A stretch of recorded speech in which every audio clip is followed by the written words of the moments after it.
Le grand débat avec Francis Laloupo. Bonsoir à toutes et à tous et bienvenue dans le grand débat en direct sur Africa numéro 1 jusqu'à 19h. Pour ceux qui désirent participer à l'émission, poser des questions aux invités, nous faire part de leurs commentaires, un numéro de téléphone, le 01 55 07 58 00 depuis la France, de partout ailleurs dans le monde, notamment d'Afrique, des États-Unis, du Canada, de Haïti ou encore de Tokyo. Composez le 00 33 1 55 07 58 00. Vous pouvez également intervenir sur notre site africa1.com, rubrique Le Grand Débat.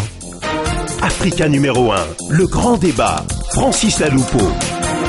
Dans le grand débat aujourd'hui, le point hebdomadaire sur la situation au Mali. Aujourd'hui, la vie politique en temps de guerre. Après l'opération Serval, l'armée française engage depuis le début de la semaine une autre phase de son offensive avec l'opération Panthère, une phase délicate mais décisive selon le ministre français de la Défense, Jean-Yves Le Drian. C'est dans ce contexte que le Mali initie une réforme de son armée et que le gouvernement, après avoir publié une feuille de route pour la période de transition politique, a fixé la tenue de l'élection présidentielle au 7 juillet prochain.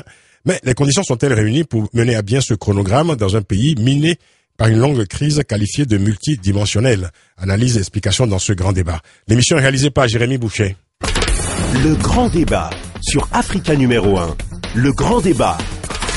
Retrouvez également le grand débat sur facebook.com/le grand débat. Et nous avons quelques nouveaux amis. Artemis Koukos, Goss Debabi, Robert Cam, Daï Doy et Mariette Sira. 924 amis sur notre site facebook.com/le grand débat. Bienvenue dans la communauté des amis de cette émission. Et tout de suite, notre débat du jour. Toute l'actualité africaine, c'est dans le grand débat avec Francis Laloupo sur Africa numéro 1. Au Mali, la vie politique en temps de guerre, alors que la guerre dans le Nord entre dans sa phase finale, selon les termes du ministre français de la Défense, Jean-Yves Le Drian. Le gouvernement malien a donc envisagé d'organiser le premier tour de l'élection présidentielle le 7 juillet prochain. Cette annonce est-elle prématurée? Les conditions seront-elles réunies pour un bon déroulement du scrutin? Et quels seront les obstacles à surmonter pour reconstruire une scène politique dégradée et un cadre institutionnel mis à mal par une longue crise politico-militaire? Réponse avec nos invités. Ici avec nous en studio, Sega Goudiam, porte-parole du collectif des Maliens de la diaspora. Sega Goudiam, bonsoir. Bonsoir Francis. Et nous serons tout à l'heure en compagnie ici de Madani Tall, ancien conseiller économique du président Amadou Toumani Touré, président du parti Avenir et Développement au Mali. Et nous sommes au téléphone depuis Ouagadougou avec Soumaïla Cissé, ancien ministre des Finances, président de l'URD, Union pour la République et la démocratie, ancien candidat à l'élection présidentielle. Monsieur le ministre, bonsoir. Oui, bonsoir. Alors j'ai appris en préparant cette émission que vous êtes né à Tombouctou, c'est vrai? Oui, bien sûr. Je suis né à Tombouctou. Alors, je suis originaire de la région de Tombouctou. Et vous avez de la famille encore là-bas? Oui, j'ai encore de la famille là-bas et ils ont beaucoup souffert. Oui, comme beaucoup souffert. Pour l'anecdote, j'ai perdu mon oncle, le frère de mon père, à 95 ans, et je l'ai su que 10 jours après. Ah, parce que tout simplement, il n'y avait pas de communication, on ne pouvait même pas savoir ce qui se passait dans la famille. Oui. Donc j'ai connu personnellement des moments difficiles. Toutes nos condoléances, et c'est vrai que beaucoup de Maliens ont connu ce type de situation, hein. Ceux qui ont perdu des parents dans le Nord notamment, enfin, Gao, à Tombouctou, qui ne pouvaient pas s'y rendre parce qu'ils étaient à Bamako, que pendant plusieurs mois, cette partie du pays, le Nord, était coupée, évidemment, du reste du Mali, hein, c'est ça, hein? Oui, absolument. Alors, après l'opération Serval, hein, l'armée française passe donc à une autre phase de son offensive avec l'opération Panthère. Les soldats français, avec les militaires maliens, ont pris la localité de Bourem le 16 février dernier et traquent maintenant les groupes djihadistes dans les montagnes des Ifogas. Alors, des combats ont notamment eu lieu dans l'Adra des Ifogas. Alors, Adra signifie montagne. En langue tamashek.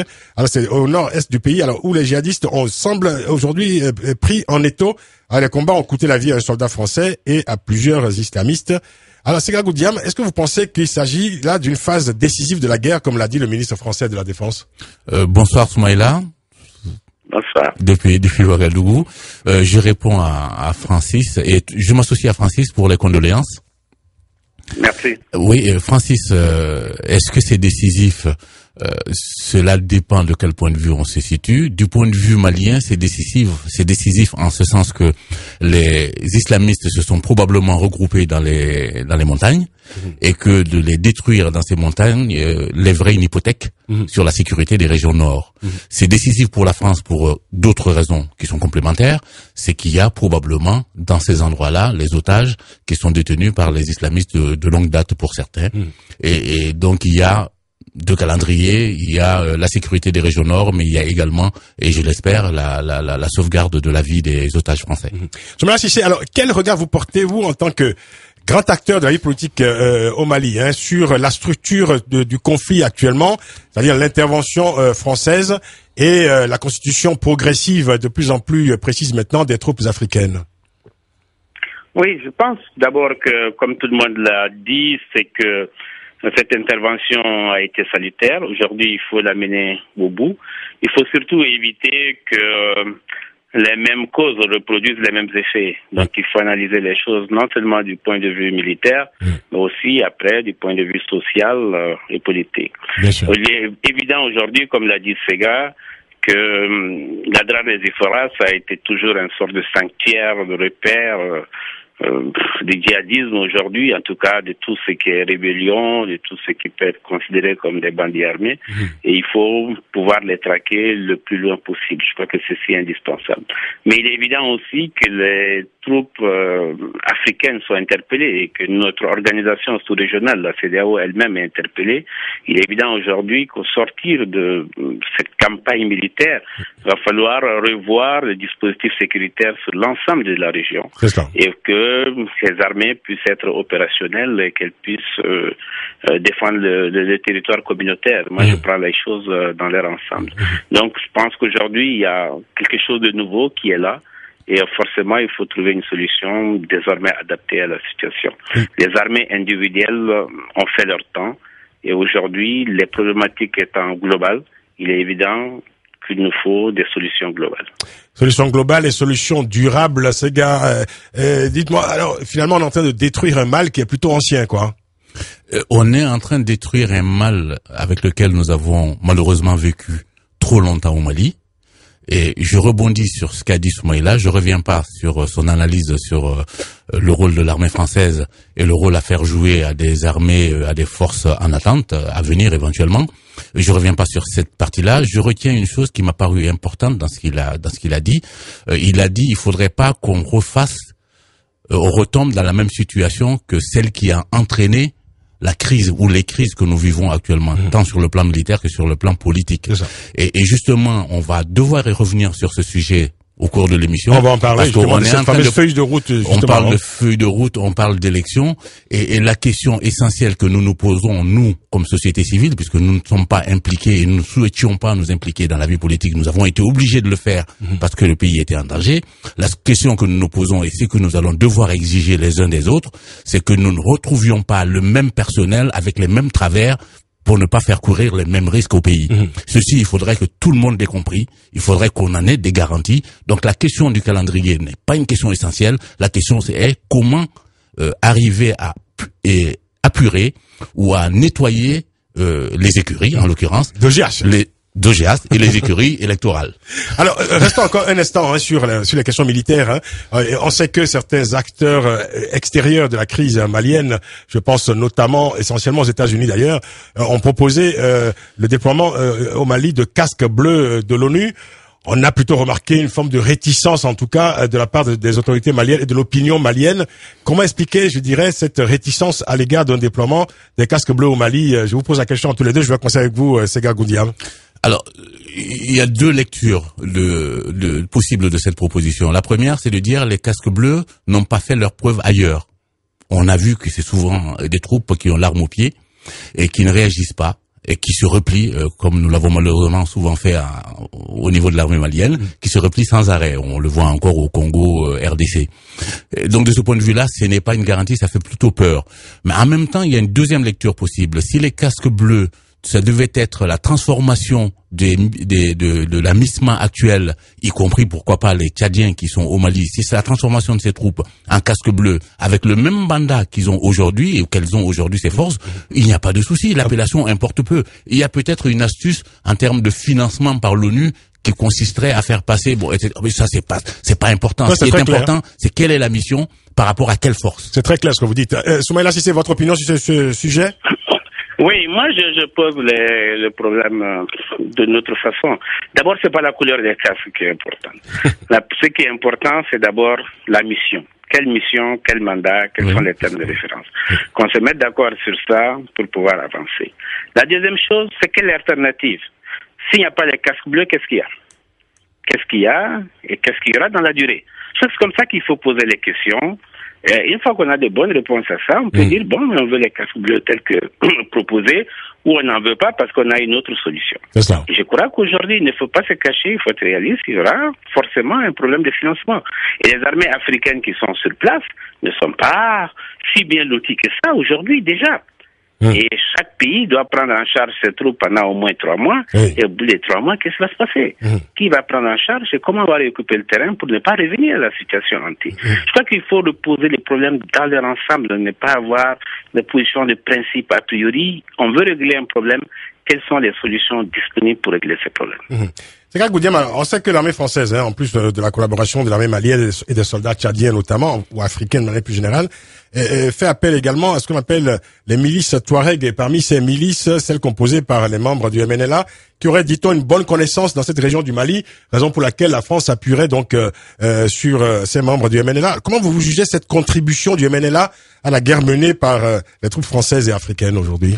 Si l'appel de la France au concours du MNLA consiste à avoir des informations dans la recherche de leurs otages, je dirais pourquoi pas, mais ça ne peut être que conjoncturel. Mais n'oublions pas que le MNLA a été la force qui a allumé la mèche d'une bombe qui leur a très rapidement échappé avant d'être blackboulé par tous les autres, et que ce MNLA voulait l'indépendance pas seulement pour la communauté Touareg qu'il ne représente pas, c'était mensonge, qu'il ne représente pas, encore moins pour les communautés du Nord. Et cela dit, l'Azawad, qui n'a jamais existé, dans leur esprit, devait couvrir les 2/3 du territoire malien. On est là en face des mensonges historiques. On est là en face d'une manipulation qui a été rendue possible par l'accès qu'ont eu certains du MNLA à certains médias en France en particulier. Et cette espèce de baudruche est en train d'exploser. Comme leur bombe leur a explosé à la figure quand le Moujao et Ansardine s'en sont mêlés. Aussi. Alors on sait que dans cette équation, le MNLA aujourd'hui est implanté à Kidal et exige même que les troupes maliennes et africaines ne pénètrent pas dans la ville. Comment vous percevez cette situation très particulière? Non, d'abord, je partage l'analyse de ces gars sur toute la ligne. La deuxième chose, je pense que c'est une prétention de dire que on est d'accord pour la souveraineté du pays, on est d'accord pour l'intégralité territoriale, et on ne veut pas qu'on soit là ou là. Mais ce que je veux dire, surtout par rapport à la question que vous avez posée à ces gars, aujourd'hui, je me demande pourquoi le MNLA devient forcément le chemin, le petit sentier par lequel il faut passer. Et la connaissance du désert, je ne comprends pas qu'il y ait eu une sorte de MNLA en Libye pour s'en sortir. Oui. Et dernièrement, quand les troupes sont arrivées à Thessalie, c'est pas les MNLA qui les ont amenés, c'est les troupes de Gamou qui les ont amenés jusque-là. Les gens oublient que dans l'armée malienne, si je parle aujourd'hui à Gamou, c'est des Touaregs. Ils connaissent cette zone-là, et l'armée malienne était dans ces mêmes zones-là, jusque dans l'adra des Iforas. Donc je pense que c'est seulement un argument qu'on veut se donner pour faire croire que, etc. On s'est rendu compte en réalité que l'armée française, l'armée américaine connaissent plus cette zone-là que les Touaregs eux-mêmes. Toutes les informations qu'il y a eu, pourquoi il y a eu les frappes aériennes, pourquoi ils ont été efficaces, pourquoi les caches d'armes ont été détruites. Mais il y a la question des otages français. Savoir tout ça. Est-ce qu'on avait besoin des MNLA pour découvrir tout ça et pour le faire? Il y a la question Je crois que c'est des arguments simplement qu'on avance pour essayer de légitimiser un mouvement qui n'est malheureusement pas représentatif, comme l'a dit Sega. Il y a aussi évidemment la question des otages français au cœur, je dirais, de cette relation particulière entre le MNLA et la France. Ça ne se discute pas dans la rue, ce genre de choses. Si on fait croire aux gens, on va vous combattre parce que les otages... Je crois que ça, c'est ce que les médias disent, mais la réalité, on ne libère pas les otages dans la rue, sur les marchés, comme ça, on va discuter. Je pense que c'est beaucoup plus professionnel que ça. On ne libère pas les otages sur les marchés. Dans l'ombre que ça. Ça me paraît surréaliste que ce soit ça un argument qui puisse faire accepter un certain nombre de choses. On comprend bien, Soumaïla, si c'est resté avec nous, on va marquer une pause pour la publicité. Le grand débat revient dans moins de 2 minutes. À tout de suite. Le grand débat de 18h jusqu'à 19h avec Francis Laloupeau sur Africa numéro 1. Aujourd'hui, notre point hebdomadaire sur la situation au Mali. Nous parlons de la vie politique en temps de guerre dans cette édition. Avec nos invités, Sega Goudiam, porte-parole du collectif des Maliens de la diaspora. Et au téléphone avec nous depuis Ouagadougou, Soumaïla Cissé, ancien ministre des Finances du Mali, président de l'URD, Union pour la République et la démocratie. Et ancien candidat également, il faut le préciser, à l'élection présidentielle. Alors parlons maintenant justement de la vie politique en temps de guerre. Hein. Qu'est-ce que vous pensez de cette feuille de route de la transition qui prévoit notamment le premier tour de la présidentielle pour le 7 juillet prochain? Sega Goudiam, est-ce que vous pensez que ce chronogramme peut être respecté en situation de conflit ou même dès le lendemain de ce conflit? C'est la question que tout le monde se pose. Alors, mon analyse et celle de mes camarades du collectif des Maliens de la diaspora est très simple. On est en train de présenter les dates possibles des élections à venir, présidentielles et législatives, comme étant une course contre la montre. On voit que cet aspect, j'allais dire, quasi quantitatif. Par rapport à une fin éventuelle de la guerre qui peut survenir d'ici là, c'est même probable, mais là n'est pas la question. La question n'est pas, et Soumaïla l'a dit tout à l'heure, la question n'est pas d'aller aux élections avec les mêmes ou la plupart des mêmes qui nous ont conduits dans la situation dans laquelle nous nous sommes trouvés. La question est de purger la classe politique. Mais quand vous dites ça, finalement, vous regardez le côté de Soumaïla Cissé, qui n'est pas, je dirais, un acteur récent de la vie politique, qui est un des acteurs, évidemment, de cette révolution de 91, qui a été candidat aussi à la présidentielle, et qui est, si j'ose dire, monsieur le ministre Soumaïla Cissé, comptable, en quelque sorte, de la situation politique aujourd'hui au Mali, qui est plutôt dégradée, hein. Allô? Oui, mais j'ai pas écouté la première partie, donc je sais pas de quoi vous parlez, parce qu'on a été coupé, là. Ah, vous avez été coupé, alors. Alors, on parlait de cette fameuse feuille de route, de la transition, donc qui prévoit notamment le premier tour de la présidentielle pour le 7 juillet prochain. Ma question était de savoir si ce chronogramme pouvait être respecté en situation de conflit ou même dès le lendemain du conflit. Et je faisais un clin d'œil quand même, je sais pas, heureusement que vous n'avez pas entendu parce que c'était pas très agréable pour vous. Je disais que vous étiez quand même un des acteurs les plus importants de la scène politique malienne, un des acteurs de la révolution de 91, donc comptable également de la situation politique dégradée aujourd'hui dans votre pays. Ça me fait bien rigoler. Ah ben voilà. Vous savez, aujourd'hui, ce qui court, je vois que ces gars a abordé un petit peu ce truc-là. En gros, balayer tout le monde et on recommence. Non. Je sais remarquer. Ah oui, écoutez. Non, c'est pas ce que j'ai dit. Je peux le préciser après. C'est que la politique, ça se fait avec les contemporains, pas avec des gens qui ne sont pas encore nés. Et que de ce fait-là, on est là et on va faire avec. La deuxième chose, si on regarde ce qui s'est passé au Mali, mais en 64, il y a eu la rébellion.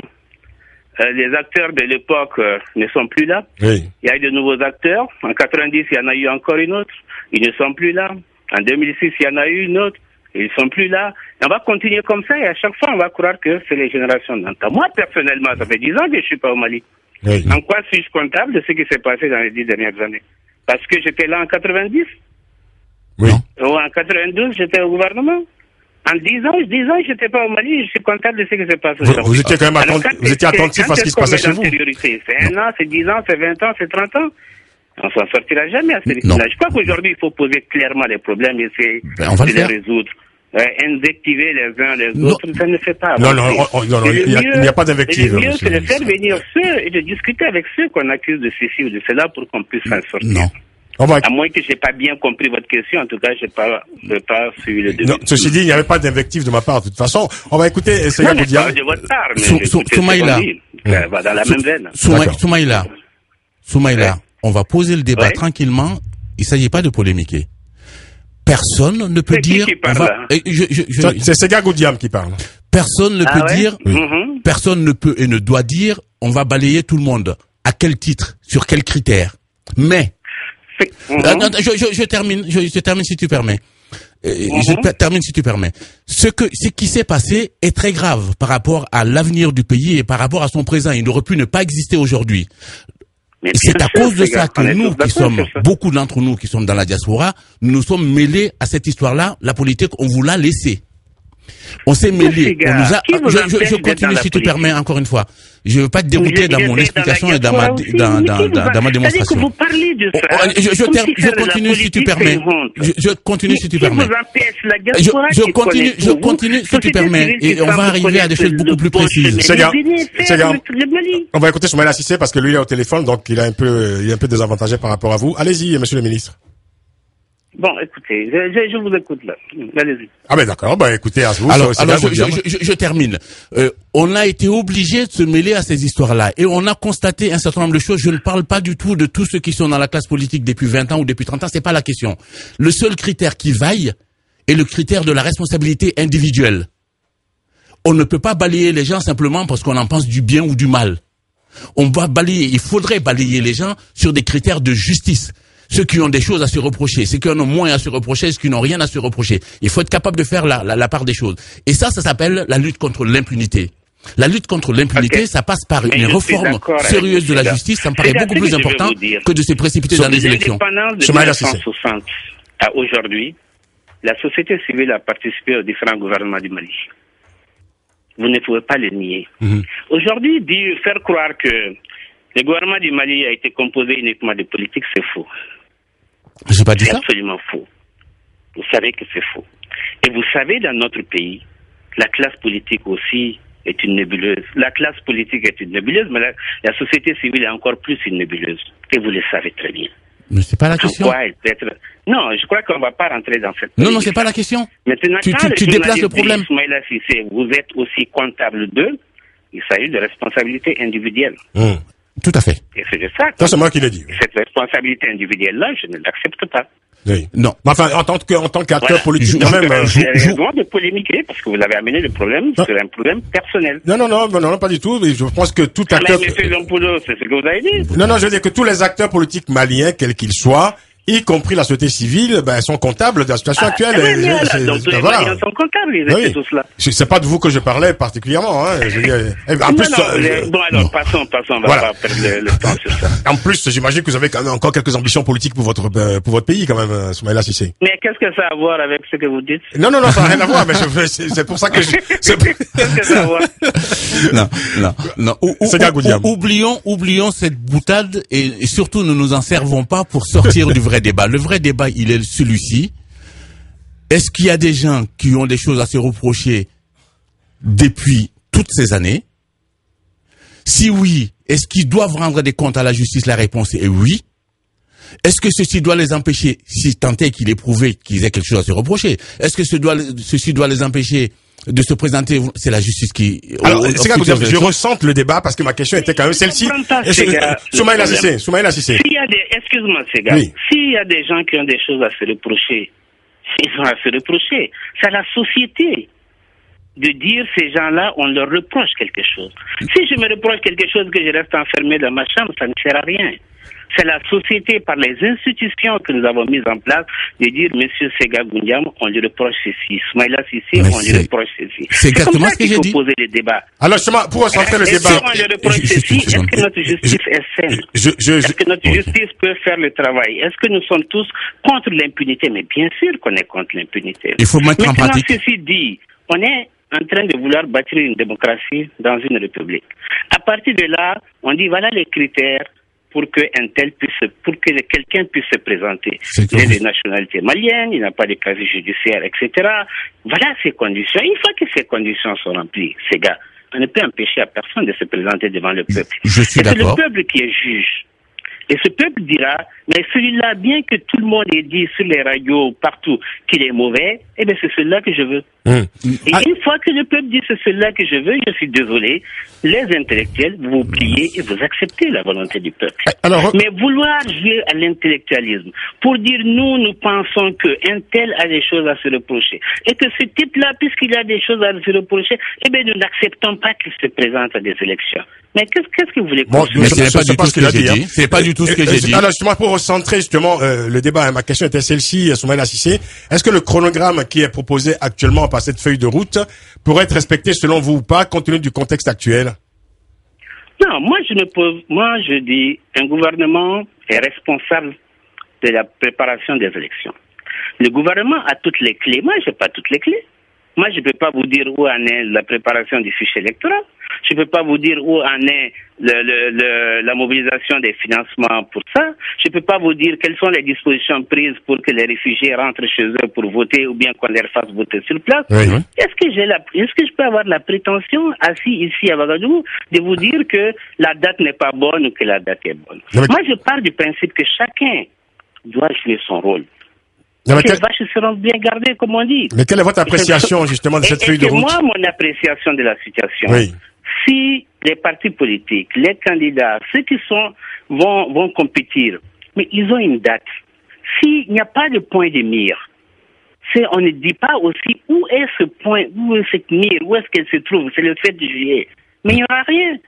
À partir de ce moment-là, le gouvernement est responsable de lever les défis. Nous pouvons lui dire, attention, voilà les défis à relever. Oui. Si ces défis sont relevés, ben la date est tenable. Si les défis ne sont pas relevés, mais le gouvernement va réapprécier et dire, bon, je me suis trompé, oui, il me faut une semaine de plus, il me faut 3 semaines de plus. Moi, je ne suis pas d'accord aujourd'hui qu'on s'assoit, on dit, si la date n'est pas tenable, point barre. Je crois que il faut de faire confiance à ceux qui sont en charge de ça, puisque nous les avons mis au gouvernement, et dire, puisqu'ils ont annoncé une date, personne ne les a obligés à annoncer une date, ils ont annoncé une date, ils doivent trouver les moyens pour tenir la date. Et nous devons nous préparer en conséquence pour aller aux élections en fonction de ça. Très bien.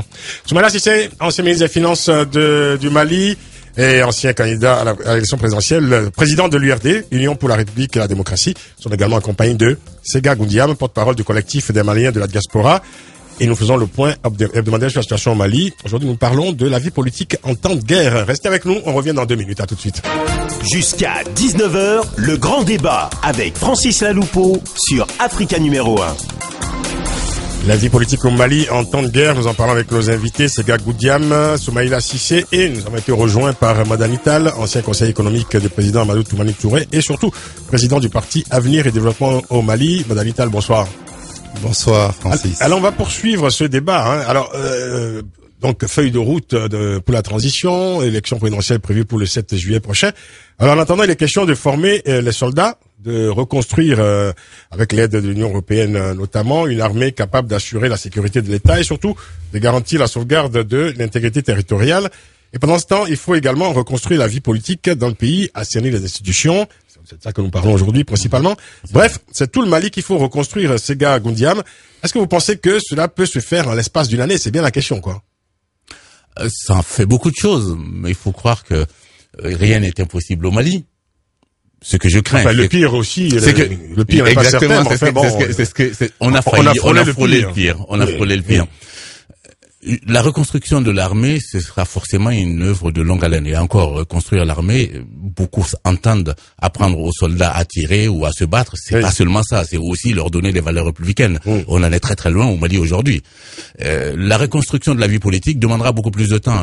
Ça a été l'objet de la discussion qu'on a eue tout à l'heure avec Soumaïla. Même si j'ai considéré qu'il était en train de déplacer le problème, je ne l'ai pas situé. Attendez, ne relancez pas. Non, je relance pas. Je dis simplement, non, je crois qu'il faut être très clair pour que les gens nous comprennent bien. Oui. Il n'est pas question de faire des procès radiophoniques.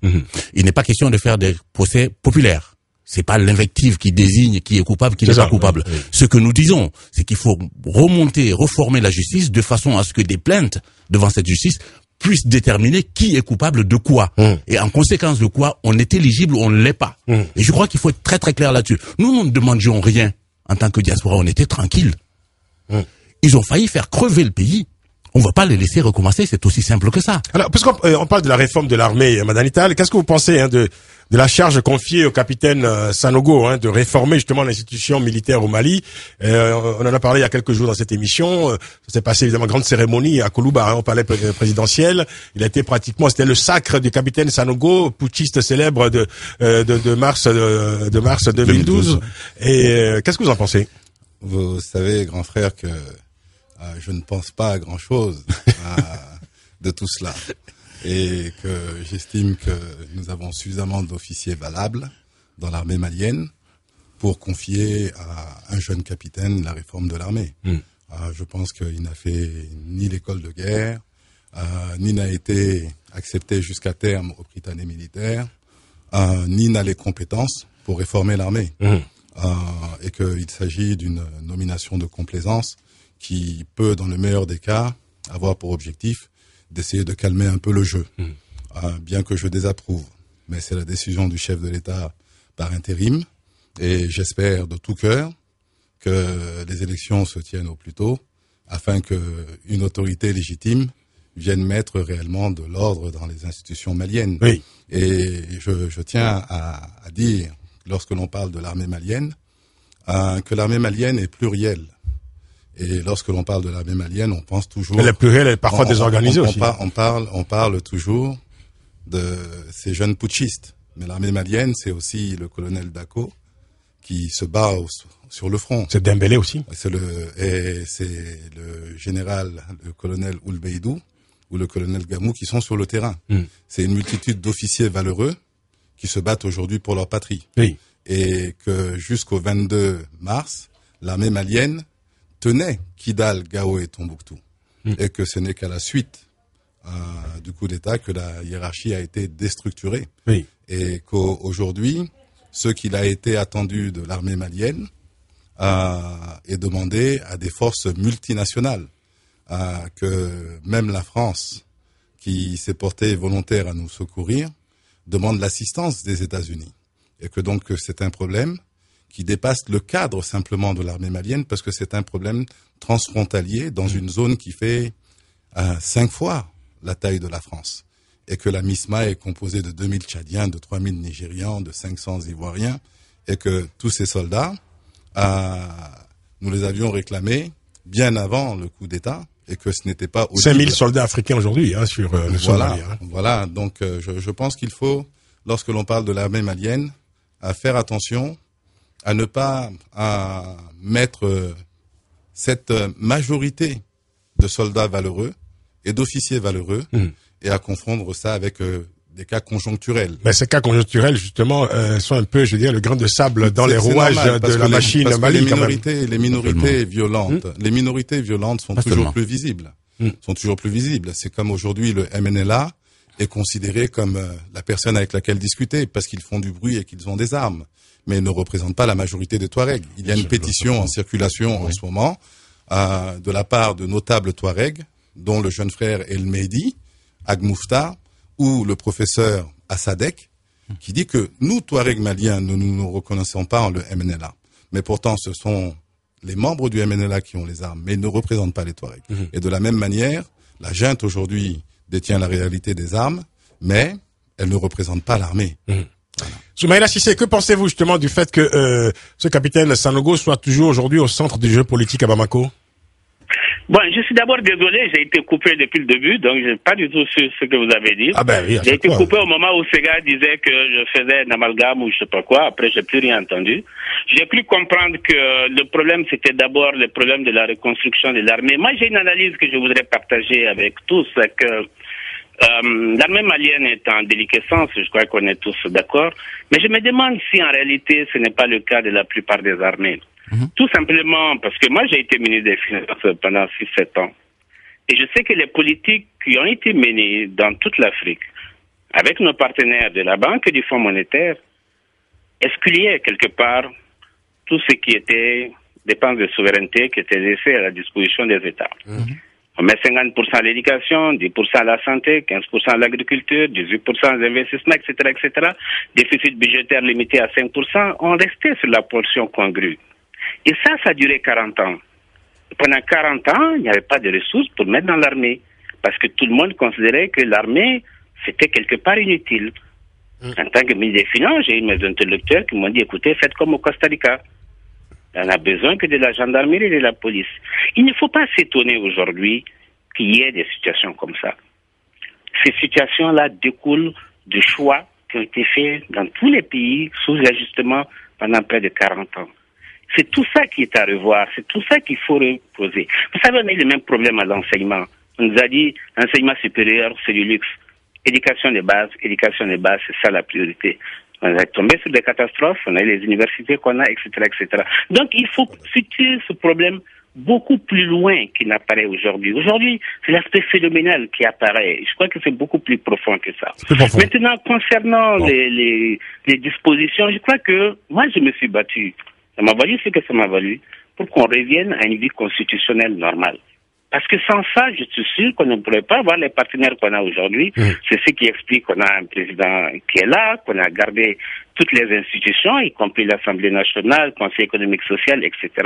Moi, je suis pour l'approfondissement de cela, qu'on sorte de la transition le plus vite possible, qu'on aille aux élections, et les nouvelles autorités vont régler l'ensemble des problèmes. Je crois que c'est comme ça qu'il faut faire les choses. Maintenant, il y a une réalité, il y a une jeune qui était là, qui est toujours là, qui a pris le pouvoir, qui a des armes, qui constitue quelque part pour certains une menace. Il faut gérer les situations telles qu'elles existent aujourd'hui. Ça veut dire, en d'autres termes, qu'il faut faire avec le capitaine Sargo. Il faut se battre dans un cadre bien défini. Et moi, ce cadre-là, pour moi, c'est le cadre constitutionnel.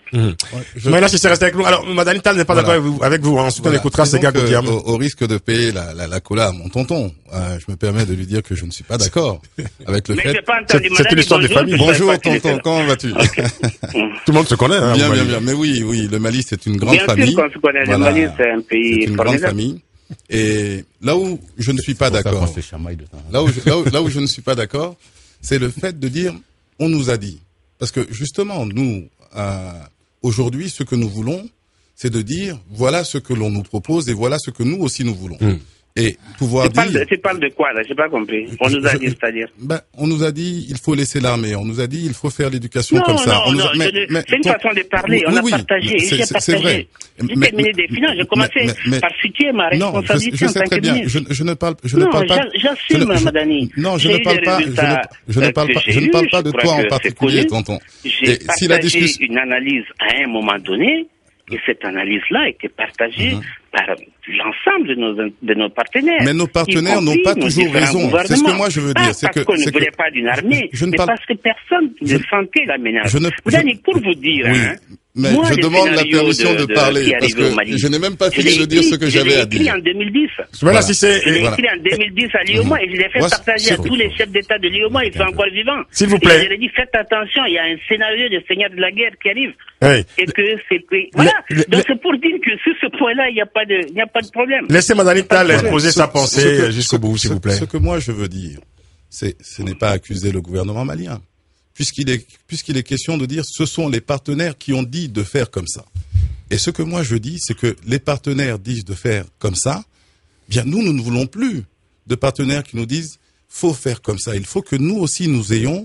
Vous disiez que les partenaires n'ont pas toujours raison. Les partenaires n'ont pas toujours raison. Madani, on est d'accord sur les principes. Sur les principes, tout le monde est d'accord. Et c'est vrai que c'est vrai que c'est vrai. Les partenaires qui sont en train de libérer ton pays. C'est-à-dire que laissons ces discussions-là. On comprend rien, plus rien au débat. Tout simplement. Il y a 90% de ton budget d'investissement est financé par les partenaires. Mais ça, c'est parce que nos dirigeants, pendant 20 ans, ont été incapables de mobiliser des ressources. Or, on était obligés. Ce n'est pas le cas. Ce n'est pas le cas. Passons à des choses plus concrètes compte tenu de la lorsque l'on passe à des choses concrètes, oui, mais là nous assistons à la politique malienne en direct. Le passé est important. Le passé est important. Allez-y. Que 90% de notre budget soit financé par les partenaires, mais dénonce l'incapacité de ceux qui avaient à charge de mobiliser des ressources pour l'État malien de le faire. Mais c'est ça. Et ça. C'est Madani ou c'est Sega? Je ne connais pas les C'est Madani qui parle. C'est Madani qui est en train de parler. Mais Madani était le conseiller du chef de l'État. Mais effectivement, j'étais conseiller du chef de l'État du Mali, avec pour charge l'économie du Mali, avec 3 ministres de l'URD dans le gouvernement, qui avaient beaucoup plus de poids qu'un petit conseiller du président de la République. C'est-à-dire pendant 20 ans, nous avons eu la même classe politique. Nous avons eu au pouvoir, c'est-à-dire pendant 20 ans, des gens qui sont tous issus de l'ADEMA, que ce soit mon tonton Soumaïla Cissé, que ce soit Ibeka, que ce soit John Kouda, c'est eux qui ont détenu la réalité du pouvoir. C'est-à-dire dans le gouvernement d'ATT, c'est eux qui avaient les ministères. Dans le gouvernement d'ATT, mais bien sûr, vous avez eu pendant tout... C'est pas eux qui se nomment, je crois que c'est on est en plein dans la politique. Oui, mais c'est la qualité numérique. C'est la qualité numérique. En fin de parcours, c'est vous qui avez accompagné ATT, c'est vous qui avez accompagné ATT pendant 10 ans. C'est vous qui avez accompagné ATT pendant 10 ans. Alors il est bien simple. Vraiment, ce débat-là laisse tomber. Oui. Je crois que Ibeka sera candidat. Mais je le pense, et je l'espère. Et je l'espère. C'est la population. Ah ben, ça c'est une information, hein.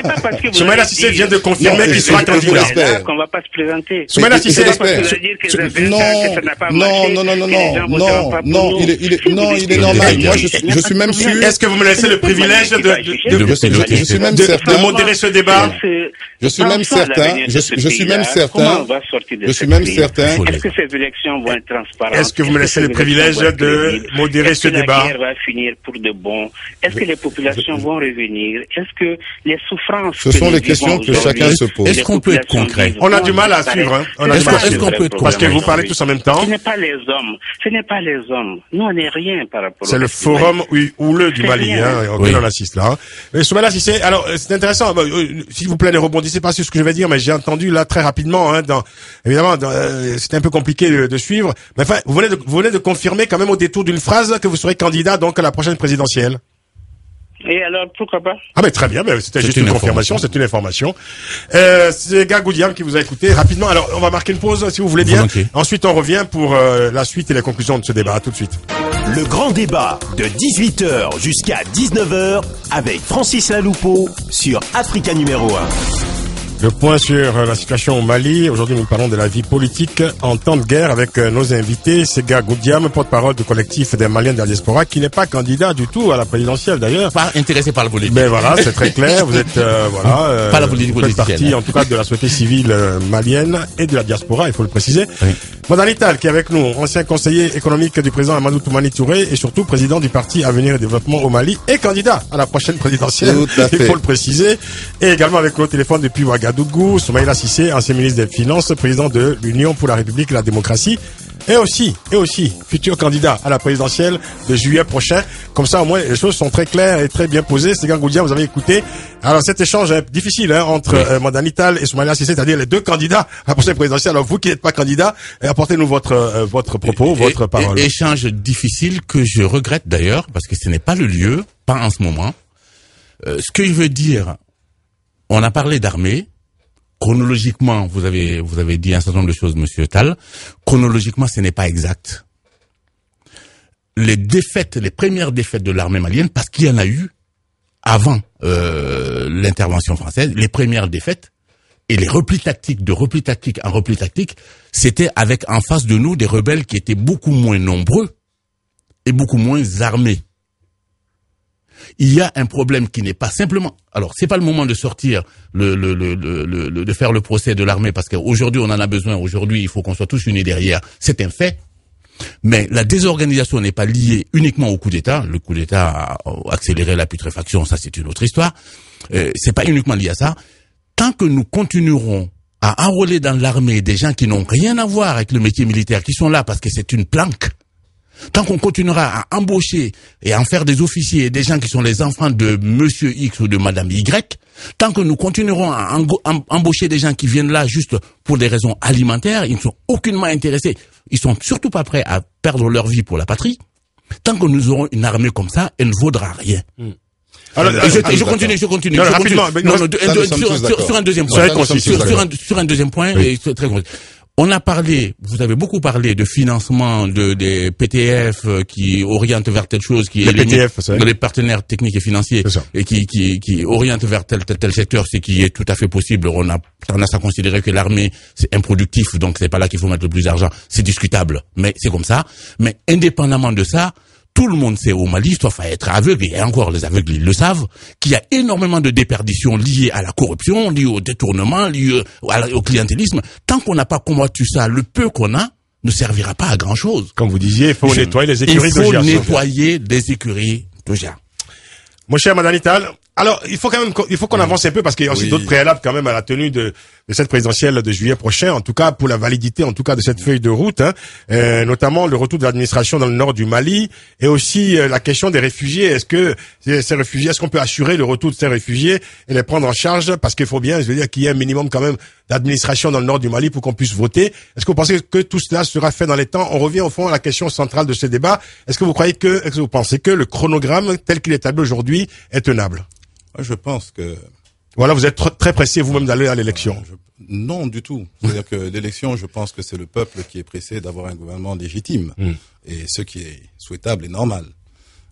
Maintenant, lorsque le gouvernement décide de fixer la date au 7 juillet, je pense que cette décision doit reposer sur des faits probants. Et nous, ce que nous attendons du gouvernement, c'est qu'il présente un chronogramme détaillé des différentes étapes qui vont nous amener jusqu'au 7 juillet. Sinon, ça reste des vœux pieux. La constitution des listes électorales, les cartes d'électeurs biométriques notamment. Les cartes d'électeurs biométriques, oui, qui permettent de minimiser la fraude et qui permettent, même si l'achat de conscience a toujours lieu, au moins de faire en sorte que la fraude soit minimisée. Il est également souhaitable que dès aujourd'hui, si le gouvernement sait qu'il y a une quelconque entrave possible à la tenue de ces élections à date échue, qu'elles n'attendent pas le 1er juillet pour nous dire qu'elles seront reportées. Et également, il est souhaitable que l'on ne transporte pas, et même si d'aucuns ne souhaitent pas que l'on parle du passé, que l'on transporte les problèmes du passé vers le futur. Et ma question est posée au candidat que vous êtes. Oui. Hein. Est-ce qu'on peut faire sereinement, est-ce qu'on peut battre sereinement une campagne en situation de guerre? Je pense que quelqu'un qui a à cœur de diriger son pays doit pouvoir faire des choses pour son pays, que l'on soit en temps de guerre ou en temps de paix. Et c'est en temps de guerre que les caractères se révèlent. C'est en temps de guerre que l'on sait, c'est-à-dire qui est là pour la patrie et qui est là pour la politique.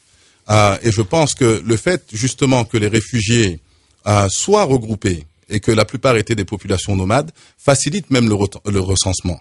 Et donc il y a lieu de demander au gouvernement ce qui est fait aujourd'hui pour recenser les réfugiés, mettre en œuvre leur état civil et voir comment ces personnes vont être enregistrées.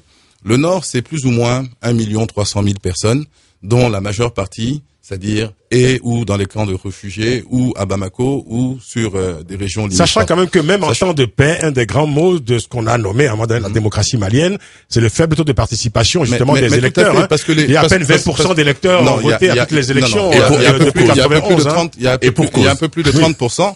Et ce que le grand frère voisin vient de dire tout de suite, c'est parce que les gens ne s'intéressent pas à la politique. Parce que les gens ont l'impression qu'ils ont été délaissés par les hommes politiques. Et que les hommes politiques font de la politique. Et que la politique est un métier. Et qu'ils ne sont pas là pour le peuple. Donc à partir de ce moment-là, mais les électeurs, ils ne se déplacent pas le matin en laissant, c'est-à-dire les activités qui leur permettent de nourrir leur famille pour aller voter pour quelqu'un qu'ils savent de toute façon qu'il ne pensera pas à eux. Et donc c'est ça qui doit changer. Moi, je suis désolé que l'on puisse avoir à penser aujourd'hui que le débat était houleux entre Soumaïla et moi, puisque nous avons des rapports très cordiaux et très amicaux. Ah oui, ça on a compris. Et même très affectueux. Oui.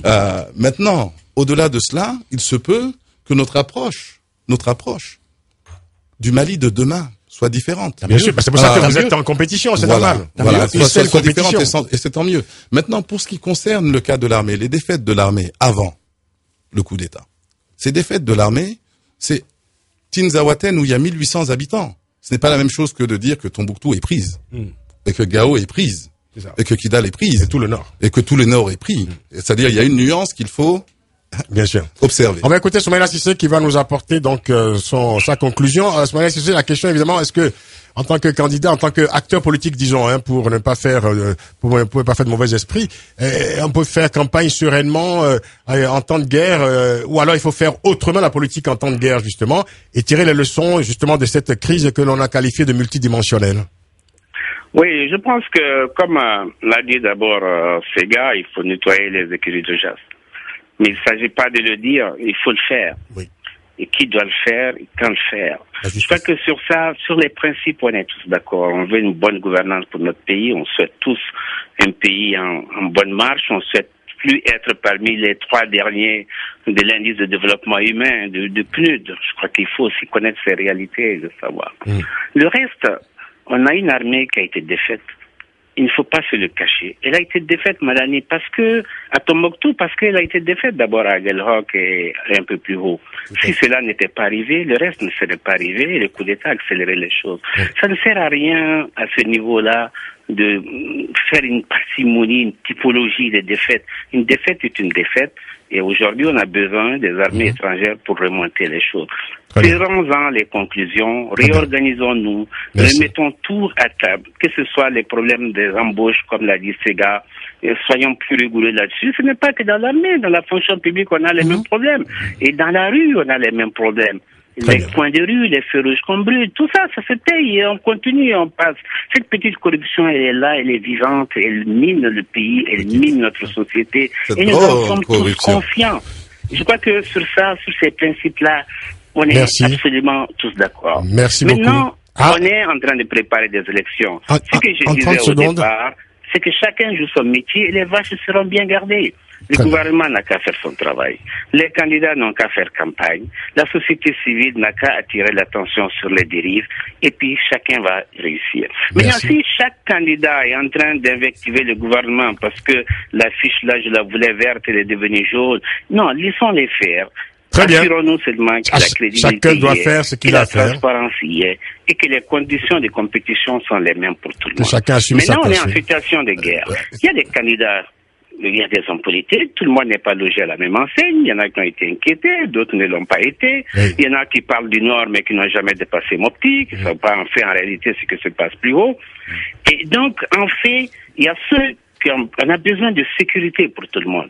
Sécurité à Bamako, sécurité dans le pays, sécurité pour les candidats. Maintenant, chacun sa stratégie face à la quête des voix au niveau des populations. On arrive à la fin de l'émission. Chacun doit s'organiser en conséquence. Merci beaucoup. C'est comme ça qu'il faut voir les choses. Merci infiniment. Ça ne peut pas se faire comme le long d'un Merci Soumaïla Cissé, merci infiniment, ancien ministre des Finances. Le grand débat. Merci. Alors, exceptionnellement, parce que voilà, je peux vous laisser la parole, parce qu'il y a un auditeur qui nous appelle de Bamako. Si vous êtes d'accord avec moi, vous allez revenir, de toute façon, à la dernière émission. Laissons la parole à un citoyen malien qui nous appelle de Bamako, nous appelle de loin, qui nous fasse un témoignage en quelques secondes seulement. Monsieur Mamadou, rapidement, s'il vous plaît. C'est un peu dommage de pas être très court. Mamadou Diaye. Bonsoir Goudiam, bonsoir tout le monde. Alors, c'est un peu dommage parce que je voulais intervenir sur un point très important par rapport à la position de MNLA aujourd'hui, mais bon, je laisse tomber. Mais par contre, il y a une question qui n'a pas été répondue pendant tout le débat. Est-ce que la date tenue pour le juillet... Bah oui, pourtant je l'ai posé désespérément. Allô? Je l'ai beaucoup posé désespérément. Voilà, ça n'a pas été répondu non, et je vous dirais non et non et non. Nous le pensons tous. Voilà, moi je ne suis pas acteur politique, c'est une stratégie faudra que les bailleurs de fonds viennent, mais aujourd'hui, le Mali on a une difficulté énorme pour récolter ce qu'il faut pour mener cette guerre à bien. Il y a des réfugiés au Sénégal, au Burkina Faso, partout.